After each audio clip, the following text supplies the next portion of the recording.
Petty revenge. Greek museum revenge against a rude tour guide. I was on vacation last year with the family, and our trip took us to a very well-appointed museum in Crete. There was, of course, a line to get in, and we took our place in the line and waited patiently as the line moved forward. Notably, it was actually a fairly quick pace. The staff were moving us along well. Then the tour guide showed up. I mean, I get it, tour guides have their tours and they get paid to get them in quickly so that the tour can proceed and keep their timeline. But this lady, she didn't just jump the line. She smashed through it and was very rude to the sweet elderly couple ahead of us. I mean, I get it, you've got a group of 20 people that you're buying entry tickets for, but there was absolutely no need to shove ahead of them that way.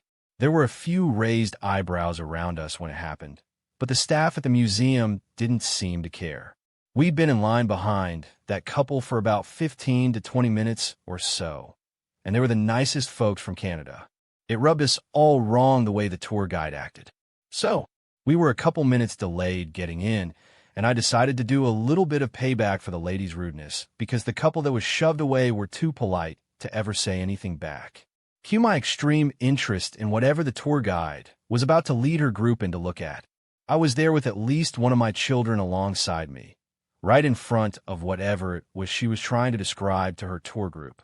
At some points, I had all three of my kids with me, and we formed practically a wall between her and whatever she was trying to describe to her tour group.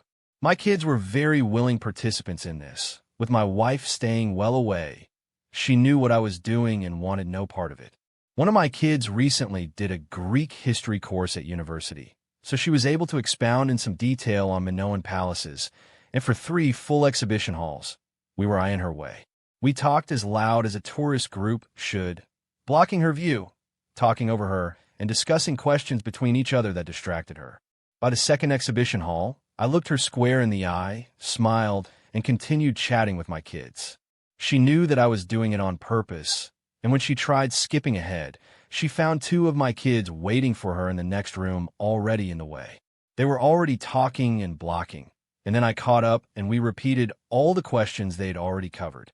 Eventually, we decided to catch up with my wife, and after the 4th exhibition hall we let it go, figuring we'd done enough. I had a great tour of the museum. My kids and I had a great time talking about a huge wooden Minoan palace reconstruction, and we have since laughed together a couple of times when discussing that combined action of petty revenge.